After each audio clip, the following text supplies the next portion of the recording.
Hello, everybody, and welcome back to another episode of Detonation. We got a really cool one coming up. It's David Shoemaker. He's here, he's ready, he's rocking, and it's rolling. And we'll get all into that in 2 seconds. But I just have to make an announcement about the U.S. Transhumanist Party. The mega debate is about a week away. It's gonna be huge. I mean, you're coming on the show, right, David? I'll see you there, I hopefully. But anyway, I don't know. I won't push you into that. But it's going to be huge. We're going to have lots of guests. We're going to have Levin Jules. We're going to have Peter Zing. We're going to have hopefully a whole bunch of other people coming on to do that debate. So it's going to be really, really fun. So next week, if you're in the USTP, get charged, get ready, get rock and roll, because that's going to be good. If not, we'll have an update on when that is. But anyway, in the meantime, we have David Shoemaker. How are you? I'm doing just fine, Steele. Thanks so much for inviting me on the show. This is going to be a great experience. Yeah, absolutely. You've probably seen all your friends here already, and and now you're here, and that means that's really cool. This is the $10 million interview. That's what I'm calling this one. Ooh, I like it. Yeah, no, it's really good to have you here, and I've been excited to have you on for a while now, and it's going to be really interesting to see your perception. What is your background, sir? Who, what, when, where, why, how? Yeah, exactly right. Well, I label myself a technologist, a futurist, an explorer, a transhumanist, and a cryonicist. Wow, that's a lot of stuff all in one area. That's a lot of stuff. But what it comes down to is somebody that's curious, always looking forward to the future. And I've done that all my working life and in other pastimes as well. I spent 25 years in technology in the U.S. Air Force. And when I got done with that, I became a systems engineer doing IT infrastructure. So I was very fortunate. The first company that hired me helped me through all the certification and education process for that. And of course, that was back in the day when this was really a pretty hot topic. And it was really great, really new, cutting edge, exciting. That looked forward to the future, that looked forward to exploring. I hadn't found transhumanists yet, but when I did find transhumanism, it kind of just all made sense. So I've been doing the system engineering and working in supporting technical roles in that area now for just coming on 20 years. Wow, that's really cool. Yeah, and transhumanism does make a lot of sense, actually. It's all about science and technology and progress and the ethical applications of technology. And it's interesting that someone like Ray Kurzweil, who was an inventor, jumped on board that sort of theme, because once you're open to the understanding, once you get into that frame of mind where things can come out of existence, it's like Steve Jobs says, put a dent in the universe, because you can see that the whole world is something to be played with. Once you get into that frame of mind, there's unlimited potential there on both the negative and the positive side. And transhumanism is trying to say, let's eliminate the negatives and let's push it towards positive outcomes. You're in the aircraft field. From the dodgy days of the Wright brothers, to now, aircraft has become one of the safest. The aviation industry is one of the safest industries. I mean, people don't fret much about getting on an aircraft even after tragic events like 9/11, because they're a blimp in the radar of what technology can do. You're sitting in a whole technological machine, from the software that helped run it to the pilots that are trained to the actual machine itself, which has had only 100 years of evolution. Isn't that incredible? With the picture that you see behind me, by the way, that's a good example. That's a picture of a DC-3. And it sits over the top of my couch. And you might ask what DC-3 has to do with science, technology, and transhumanism. But a DC-3 was the aircraft that made commercial aviation possible. Up until that point, it was all experimentation. It was perhaps maybe for the rich, something along that line. When the DC-3 came along, it became affordable for more of the average people. And now everybody takes an airplane, as you say. And the safety record is wonderful on the air, on the ground. And it all started with that. And I fell in love with the DC-3 many years ago. And when I was in an art shop and saw that, that's just something that just had to hang in my place. Yeah, So right in line with what you're saying. Yeah, that's really cool. The DC-3. That's like what, like 1930s, 1940s, something. Exactly. And I don't know what the current stats are. I didn't think to look them up, but a few years ago I looked it up, and there were still quite a few in service after all these years. So it's had a very, very long life. And that also goes towards the kind of things that we're looking at as far as from science and engineering standpoint is concerned.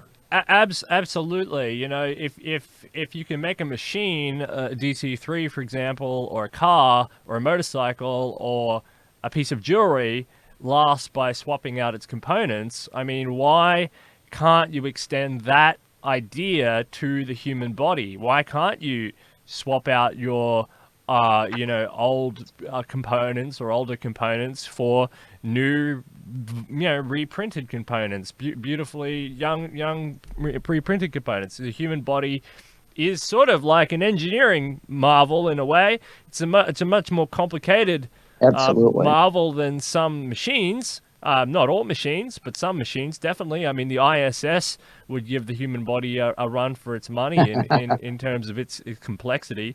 But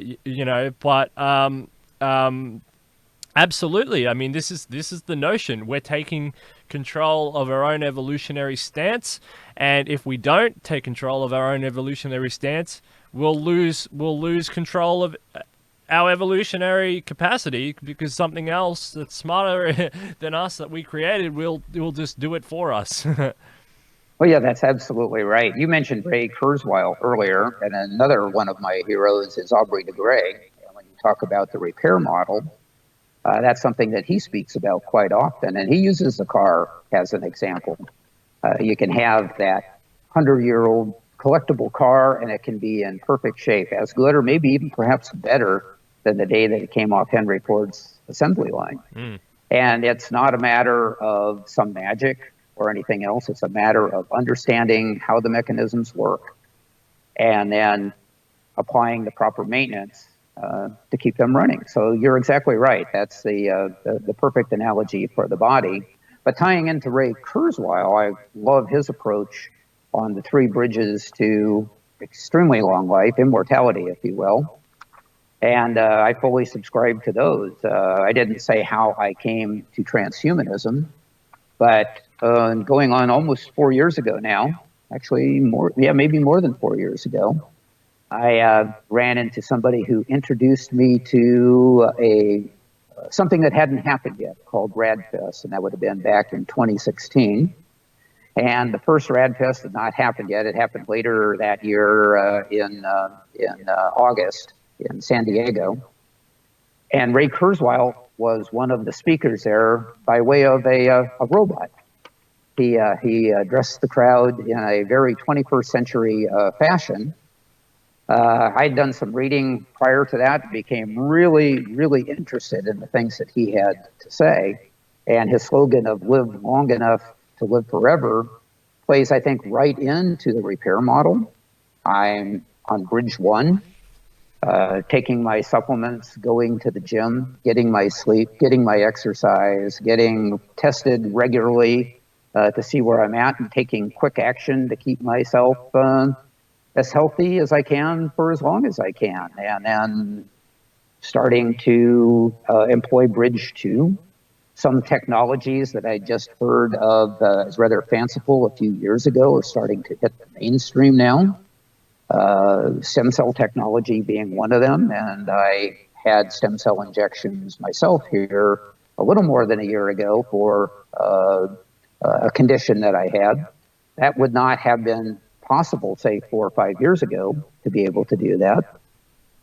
So Bridge 2 is the start of those kind of technologies. And then I'm very anxious to see where nanotechnology, which is in its infancy now, is going to go for the future.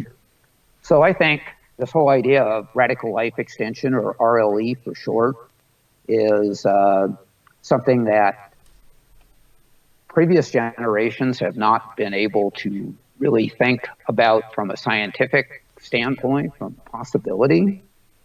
But when you read great authors like Kurzweil and you look at his track record for predictions, and then you look at the things that he's talking about now, and you see somebody like Aubrey de Grey that's worked in this area for years, and the projects that the SENS Foundation and so forth are promoting, it's just absolutely amazing. I am very, very happy to be talking to people about this. So because of that, I've been to all 3 RADFests that have occurred so far. I've been a volunteer at one of them. I have a sideline business that's we actually were the Wi-Fi sponsor at RADFest last year. So we provided free Wi-Fi for people in the main assembly area and then over in the vendors area. And I got a little plug for my company, but it was a great honor to be able to do that.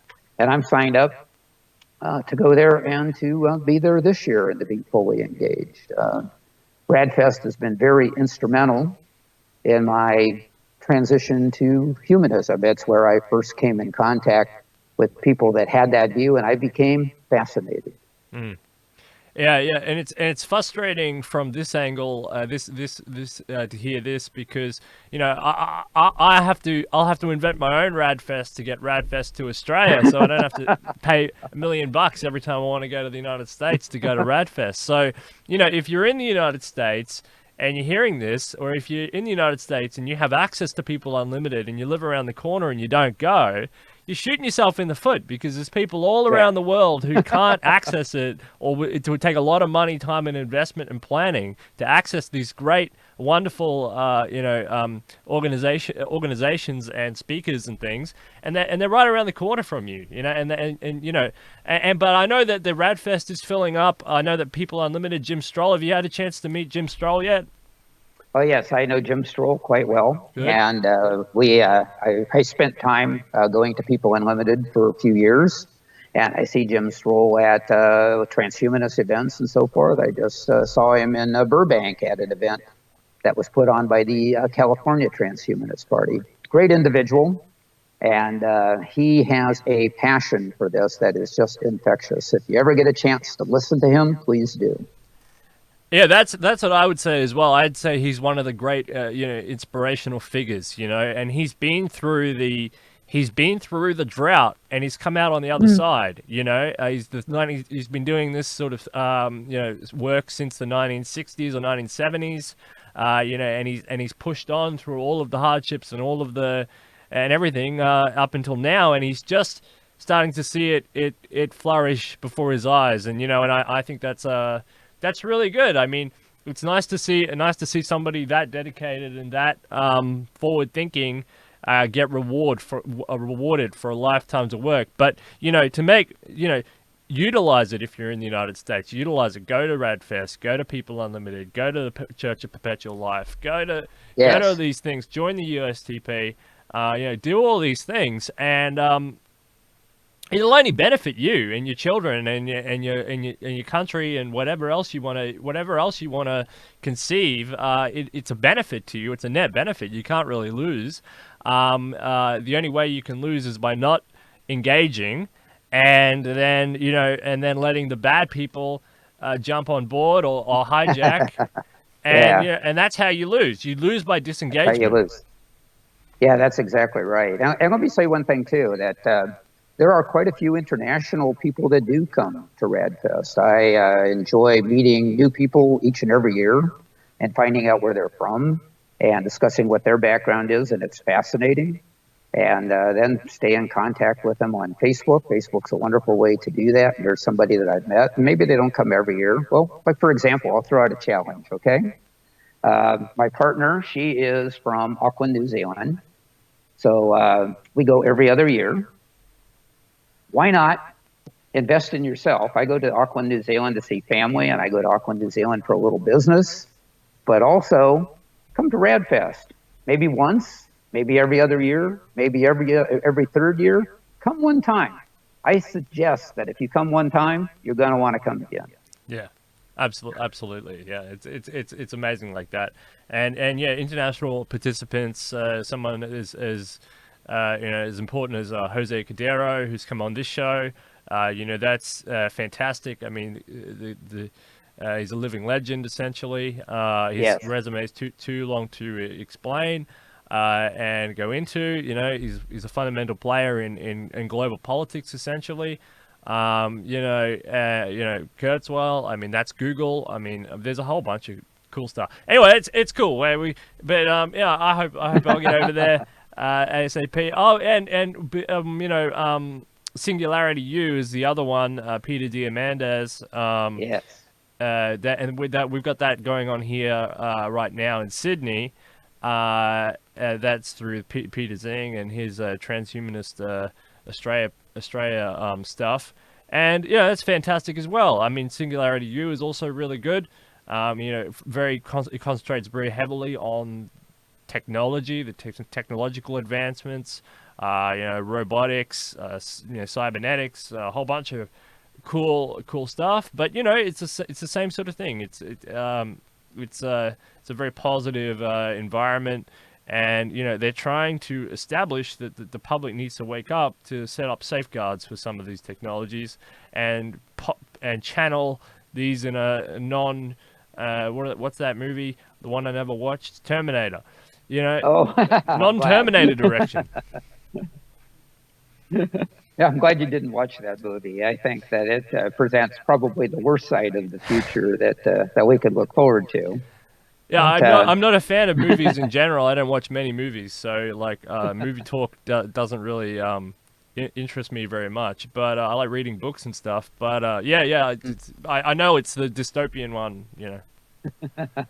Yeah, it is. However, it does start conversations. Mm. And I think to your point, I think we do need to talk about ethics, morality around these issues. We also need to talk about the possibility of the science and the engineering, especially as it applies to health.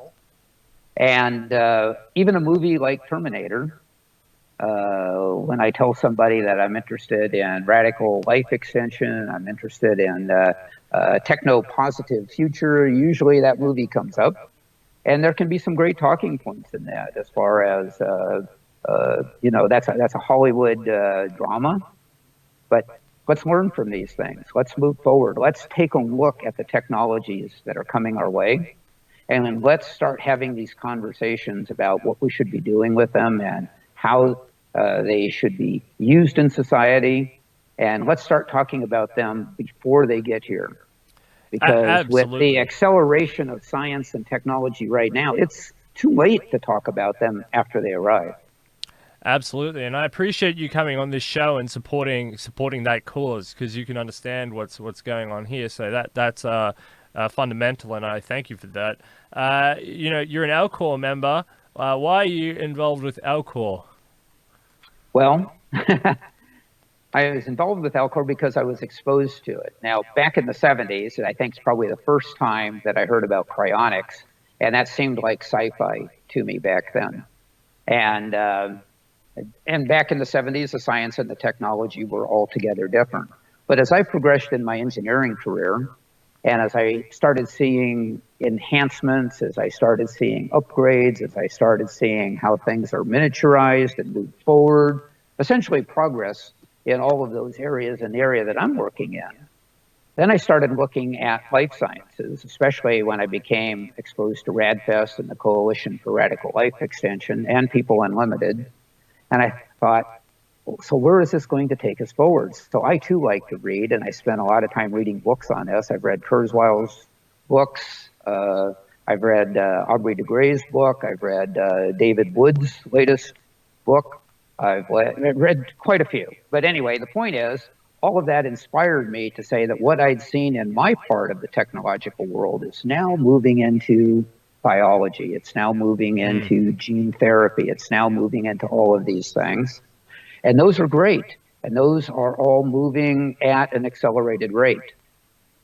Also, improvements in cryonics, improvements in the vertification process, improvements in the legal aspects, even the non-technical aspects have all moved forward. So I see a convergence there.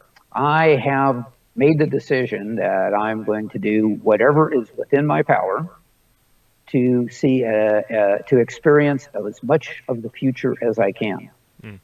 So another 50 years, another 100 years, another 200 years, another 500 years, whatever that might be. And I want to take advantage of everything. So I'd already mentioned about taking advantage of Ray Kurzweil's 3 bridges and taking that seriously, and looking at the repair model from Aubrey de Grey, and looking at so many things from others. But also, I have to ask myself, I'm attempting to do something, live healthy and strong past 125, hopefully way past 125. And to do that, I must be honest and say, nobody's ever done that before. There are no documented cases to that being done. So if I'm going to go do something that's never been done before, I am going to approach this like an engineering project. I'm going to put all my money, my main money, into the project itself, and then I'm going to look at what can go wrong. And I'm going to put money into those things. And when you get down far enough on the list, cryonics is a good safety net. I remember as a kid going to the circus, and I loved the high wire acts at the circus. And one of the things that impressed me was seeing these people do these fantastic stunts high above the circus tent floor, and in most cases, no net. But they've done those practices over and over and over, and they had that down to where it was almost impossible for them to make a mistake. Sure, they could, and there was that tension, and that's what drove the drama of watching it. But you know, when they practiced, when they did that the first time, when they got a new trick and they wanted to do that the first time, I'm sure they had a safety net, and I have a safety net too. Yeah, no, totally agree. And the curve eventually goes vertical. So there's a big question mark is there as to it's almost a guarantee in a way. I mean, but it's about these ethical, it's about laws, it's about directional focus, it's about human tensions, it's about getting all this other stuff down and out, and it's getting the idea. This is why the USTP is so important, their platform, etc. Because if you're just running off this idea off the US Constitution or the main talking points, you want to be unfrozen, and they're talking about the economy. You know what I mean? Right. We've got to change the conversation. You've got to change Washington. You've got to change London. You've got to change Moscow. You've got to change the main debates. And the debates that we're having on this show, and the debates that are going on between people like Elon Musk and Jack Ma or Elon, we're all having the same conversation, and we're all saying that politicians need to start having the same conversation. The billionaires and detonation people, we're all having the same conversation, but there's no, and if the people don't have the conversation and they don't demand that the conversation changes from politicians, the politicians aren't going to change the conversation. It's not going to happen. And then the worst fear of the elites hoarding technology and abuse and other bad things that could happen, that starts to become a reality because there's no check on the politicians. There's no public pressure, etc. So what incentive is there to change anything?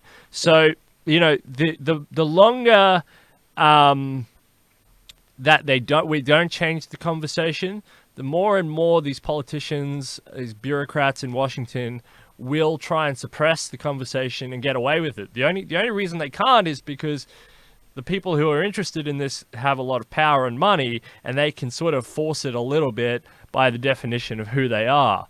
But that doesn't change the general narrative, and it has to be a bottom-up push, and that's going to be an incredibly hard uphill battle, I think, to get, because the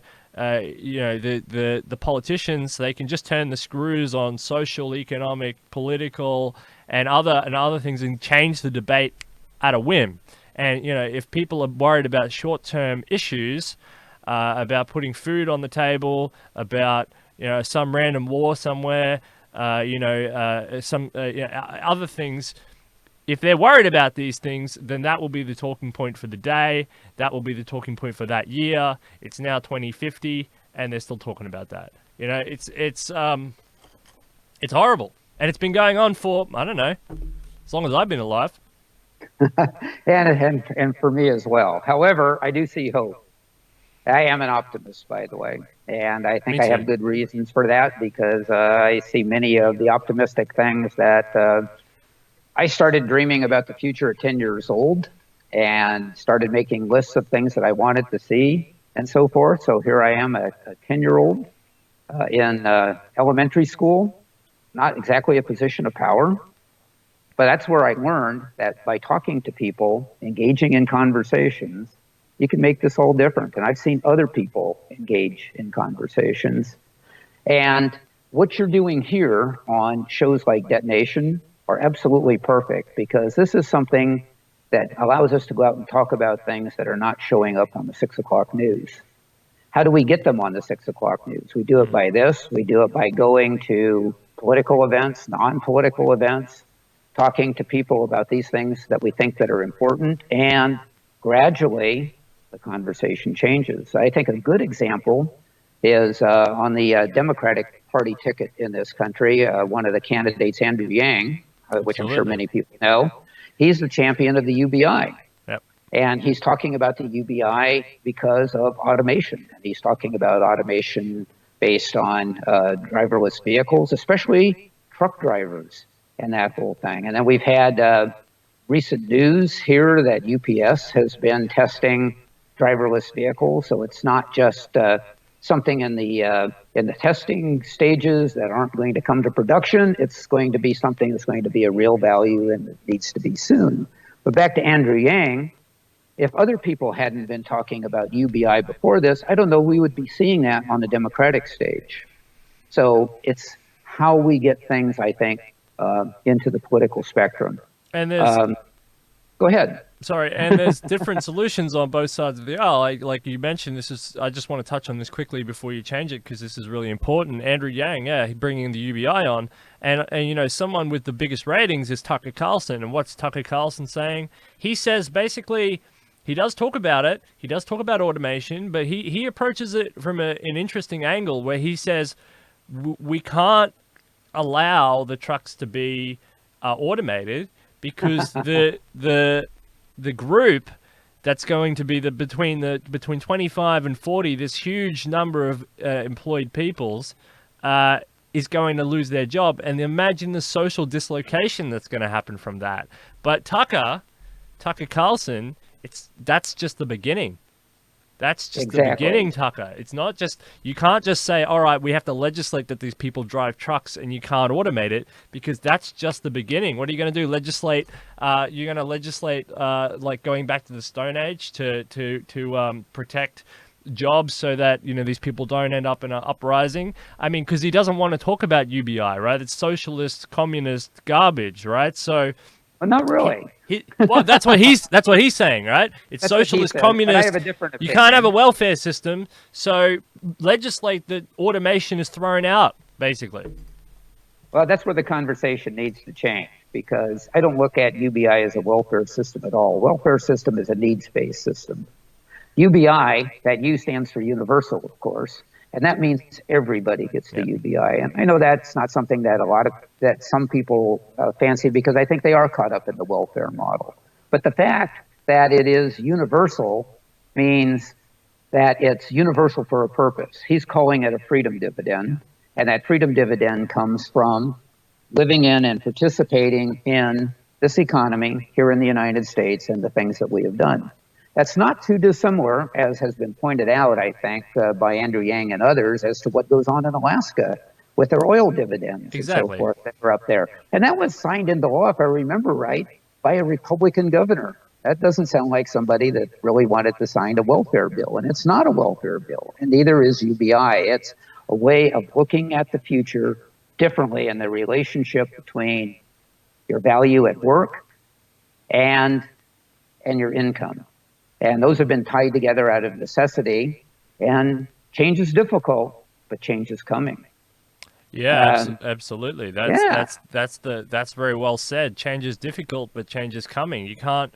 That's what Tucker Carlson needs to understand. He needs to understand that you can't just legislate into the ground to protect an ancient job now, trucking. Well, I mean, that's true, and we have plenty of examples from history. I mean, we could go back to my grandparents' generation, and they would tell me about having ice delivered to the ice box uh, because they didn't have a refrigerator, and the ice box was the order of the day. So imagine if we wanted to protect those ice delivery and ice chiseling jobs and legislated out that refrigerators couldn't be sold, or because that would destroy an industry. I mean, that sounds yeah, ridiculous, yeah. and of course it is ridiculous. Why don't we go back to making horse and buggies, because cars were disruptive to that market. You know what I mean? I mean, if you were a good horse and buggy maker, your only target market nowadays is the Amish. I mean, you lost out, Henry Beachy, right? So yeah, so Right. exactly. So you have to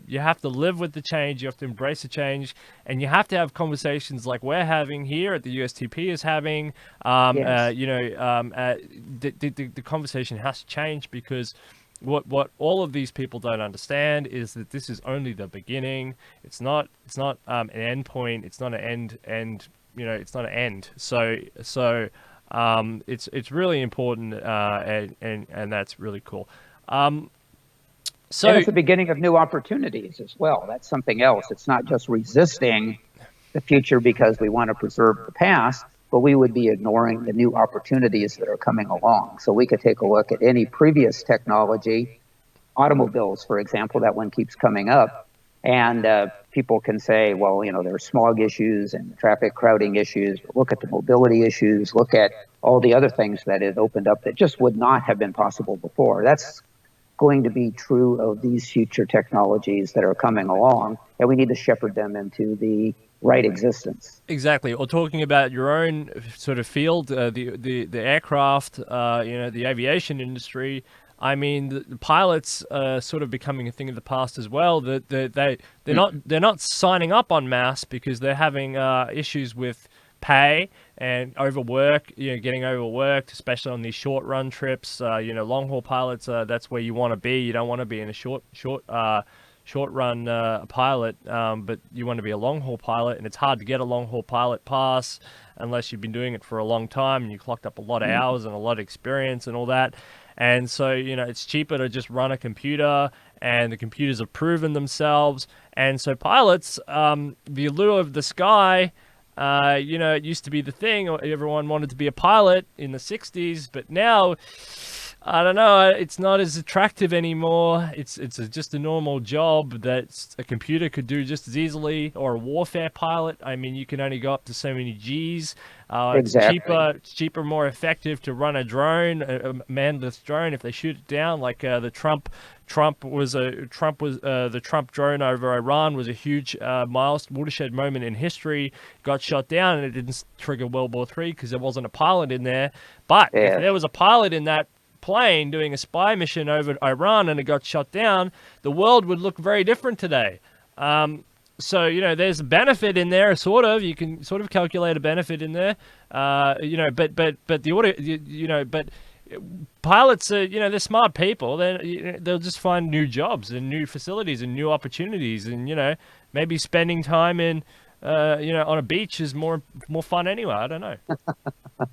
Well, I think it goes back and goes to the point of tying jobs to not only the money that you make, but your prestige or what you do. I mean, when somebody would ask me, especially years ago, and they would say, "So what do you do?" I would say, I do this for the Air Force, or I engineer these kinds of systems for companies. And I would say that sort of thing because I identified with what I did for money to be my chief value to society. But my chief value to society might have been being a father and raising a couple of children and now having some grandchildren. It may be being involved in causes and activities like this.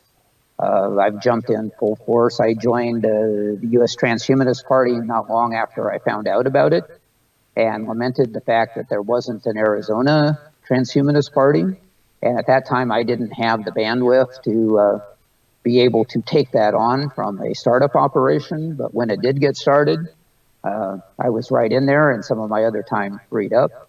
But the point is, when somebody asks you what you do, it doesn't have to say, well, I'm a very successful talk show host. You can say, I bring spotlight on issues that are crucial to society and for the future moving forward. There's a difference.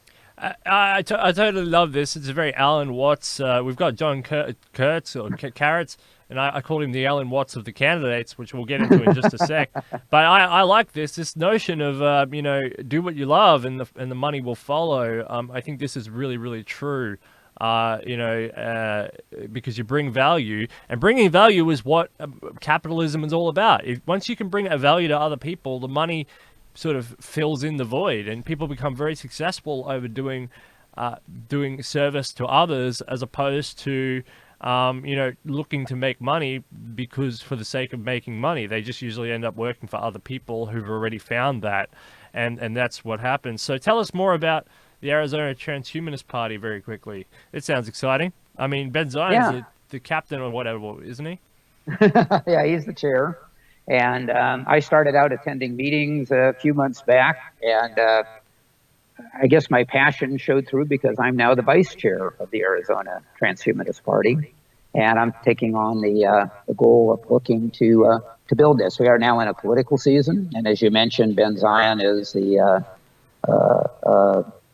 chair of the party, of the Arizona Transhumanist Party, that is. And he's also, as I'm sure all your viewers know, one of the presidential hopefuls for the U.S. Transhumanist Party. So he's been putting a lot of time and interest in that. So it's been a parallel operation. I've been able to get out and talk to people that I know from the transhumanist world, from the immortalist world, from people that are into life extension. And we're slowly growing the party that way. We're having a super longevity group that I'm involved in. We're bringing a couple of the candidates, people that have appeared on your show, will be coming to a Zoom telecast for our particular members. And we're doing one next Monday and one the following Monday. So this all ties in to the excitement, I think, around the Arizona Transhumanist Party. Yeah, that's really cool. All right, so good luck with the Arizona Transhumanist Party, and hopefully it continues to grow. I hear it's a fairly large rating, and it's going to keep getting bigger, so that's good. And you can network with other large entities like the California Transhumanist Party and Newton Lee over there, doing a great job over there. That's fantastic. So let's talk about the candidates in the race. How are you liking the race, first of all? What do you reckon? Well, that is a loaded question. I guess I'll start from the beginning. This will not be a short answer. My apologies in advance. Originally, of course, we know that there were 3 candidates. And so my first goal was to learn about those. I really didn't know Ben. I didn't know Charles, and I didn't know Rachel, and those were the 3 original candidates. And I spent some time researching them. And I must say that not only I was attracted to Ben from a candidate standpoint, not just because he's a local guy, though that does make it convenient, but his campaign slogan is radical life extension is closer than you think. And you've already discovered that radical life extension is very important to me. So at that point, it's like, okay, I want to get to know this guy a little better and see what's going on. And he's got this thing called the Futurist New Deal. And I looked at that, and radical life extension figures in there in each one of the different elements. I made some notes because I didn't want to get lost on that. But the idea that the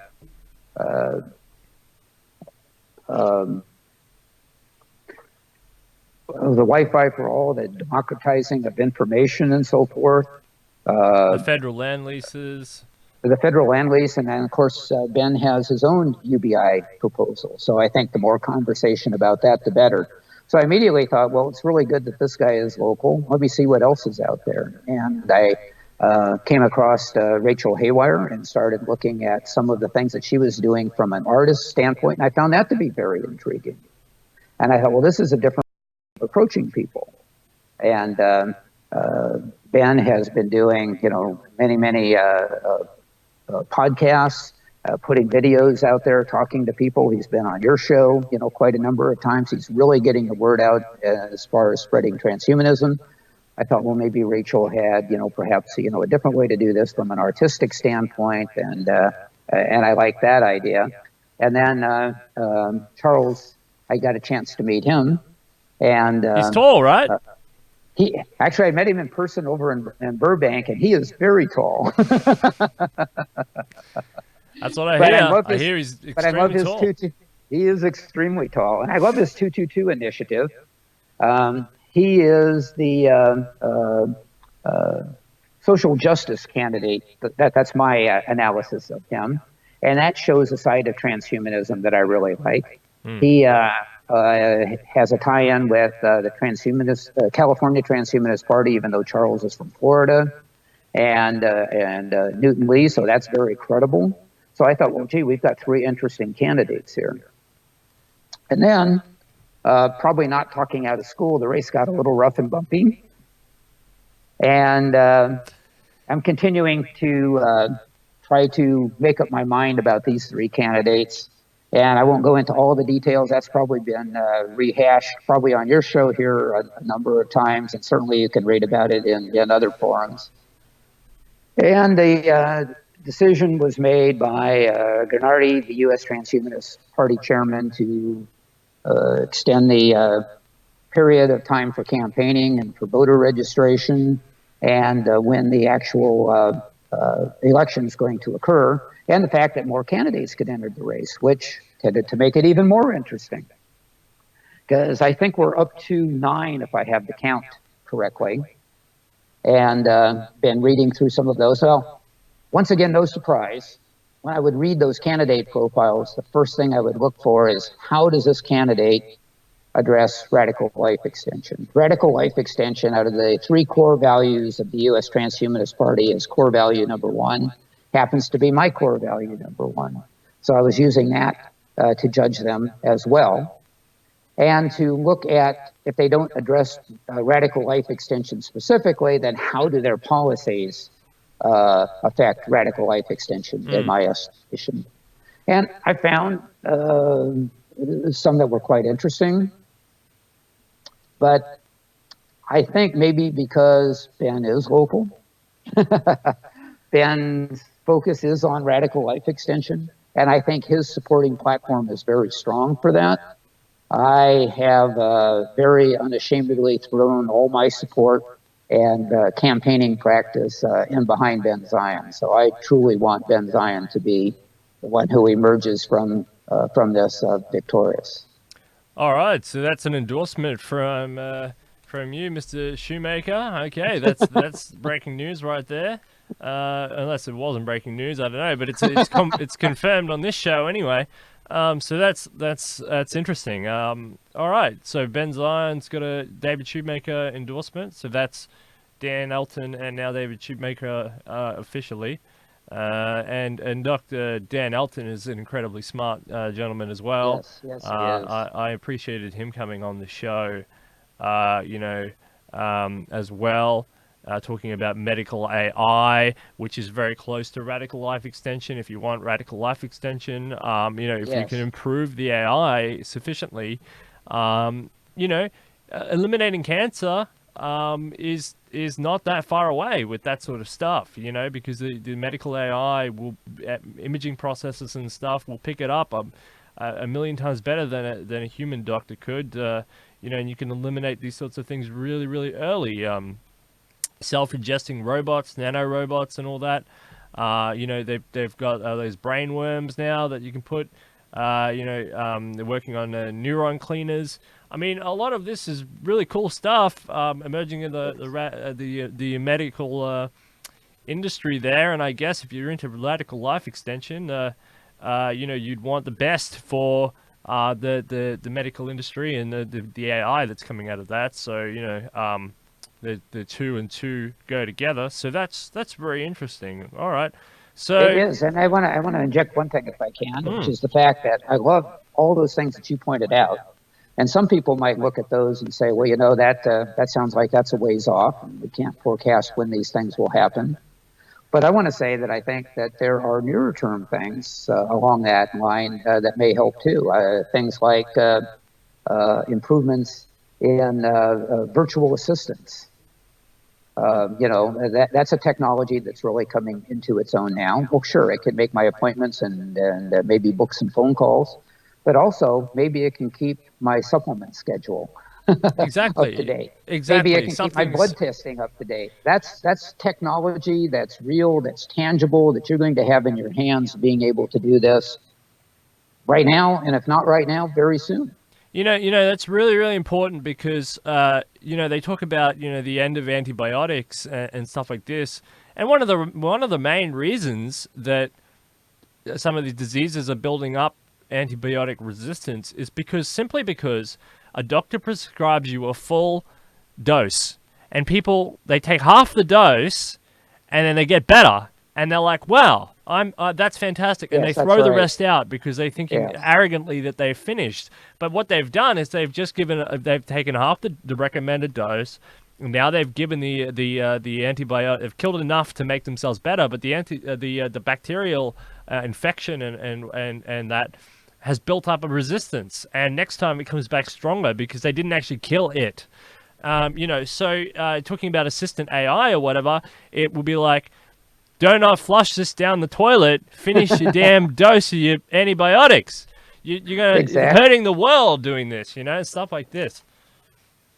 Get to bed on time.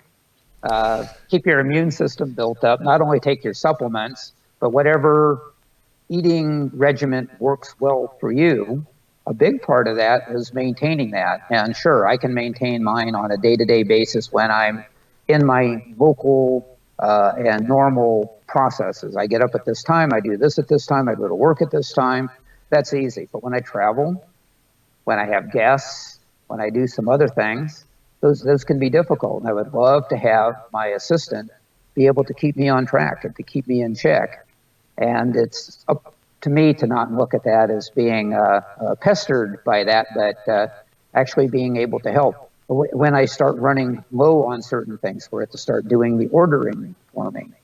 Now, maybe I think of these things because I'm coming from that system engineering background, and we always try to automate business processes to make them quicker, more reliable, less error prone.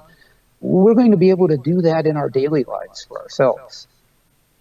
And I think logically, I mean, that's the whole point that's what progress is. Once you can enhance actual human life, I think that's where actually we're all trying to go anyway. We're not, the point of humans building giant steel mills or building ships to transport goods across the world isn't because we really wanted to build ships. I mean, some people did, but it's not, building a big commercial infrastructure for whatever. It's not really that. It's because we're trying to service and make our own lives better. And that's the end product, is actually improving our own lives. So if you can get rid of the steel mill and you can get rid of the ships because the cost is so reduced, and you can 3D print it and you can do all that other stuff. Yes. And you can take a lot of pressure off nature, which then also improves our own lives. And there's instead of a negative feedback loop, you get a positive feedback loop where we're getting improved lives, improved health outcomes, better living conditions, and we take pressure off the global environment and other resource depleting arenas. I mean, this sounds like a win-win to me.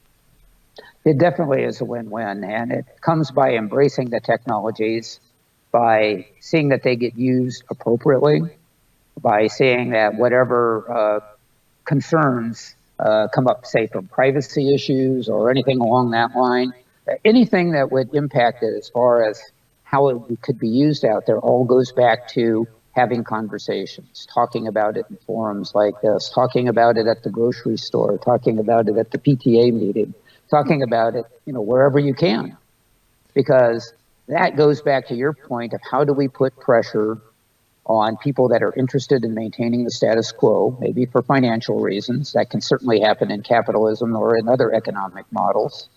But also, people were resistant to change. So sometimes there's that wanting to just stay with what we know and not go with something that's new. And this goes to my point, is that we need to embrace the future because of all these things that will come from it, that will make ourselves better, will make the environment better. And I want to be around for a good long time, but I'm still also interested in making this better for my daughter, my granddaughter, their granddaughters, and so on. So it is that feedback loop that you're talking about that drives us forward and drives my excitement about this. Absolutely. Thank you so much for all your kind words and your insights. It's been really cool. It's been a great honor. I've been looking forward to having you on for a while now. And radical life extension is important, and it begins, I guess, in the mind. When people change their minds on radical life extension, and they start to think that they want to do it. I mean, it's kind of interesting that people go to the doctor when they're sick and they say, "Oh, I hate being sick." And then they're healthy and they kind of forget about the fact that they were ever sick, and then they stop, pushing in that arena. Or it takes a tragic event or something for people to actually get involved in medicine, and or they push through there because of family. My dad was a doctor, therefore I must be a doctor or something. I mean, yes, really, it takes we're just talking about changing your mind and understanding that if you talk about it and do it and act on it, and if you're an investor, if you have, if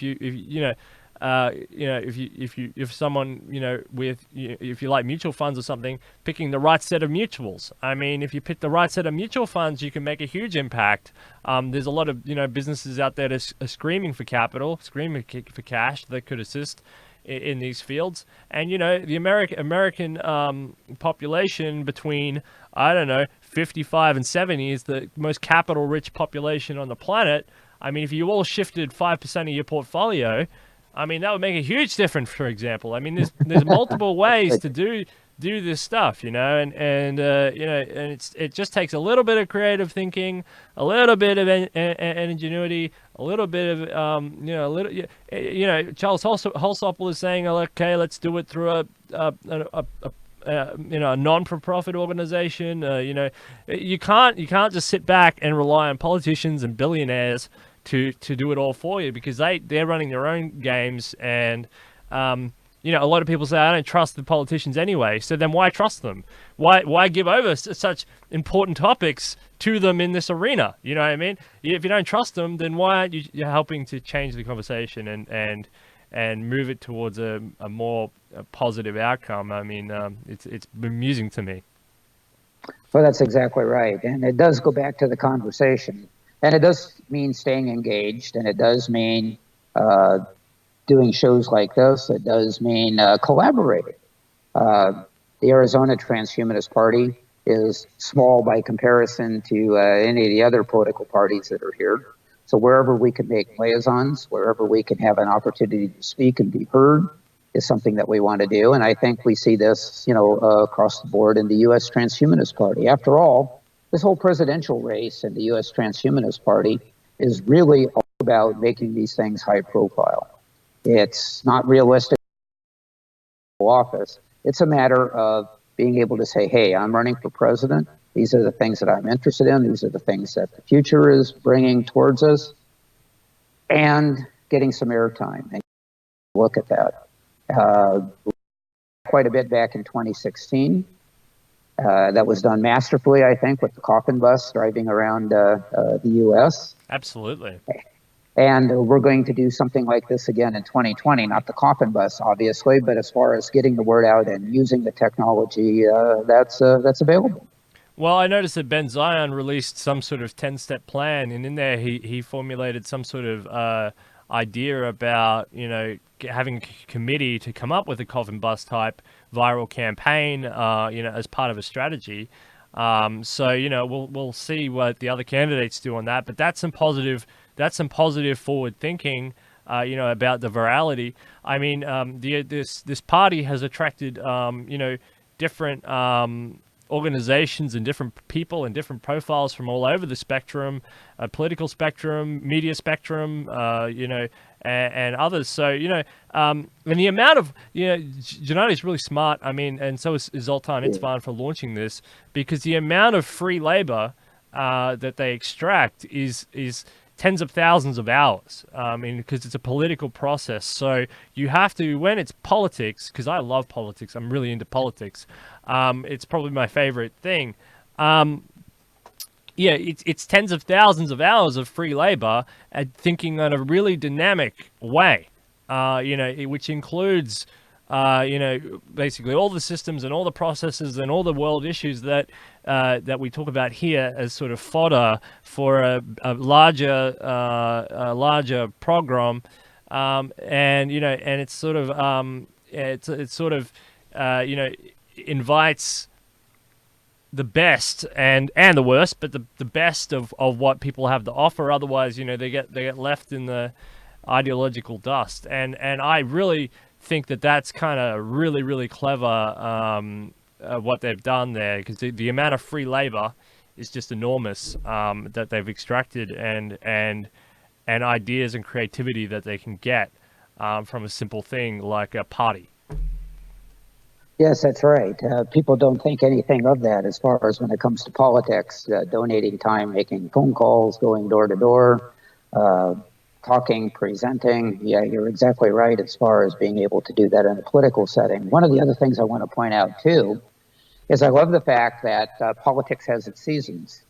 And of course, right now we're going into a political season here in the U.S., so people will jump in for the season and dedicate their time to that. People will pay attention to what's going on because it's that season.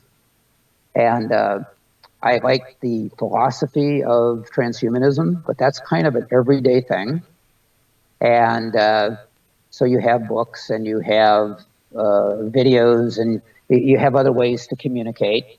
And those are great, and they can create a little splash around their start. But there's something about the political season. I mean, you can almost equate it to something like the holiday season, the Christmas season, where people know it's coming, and people get prepared for it, and people get into it, and people get excited about it, and you go through that process. Well, the political season is that way as well.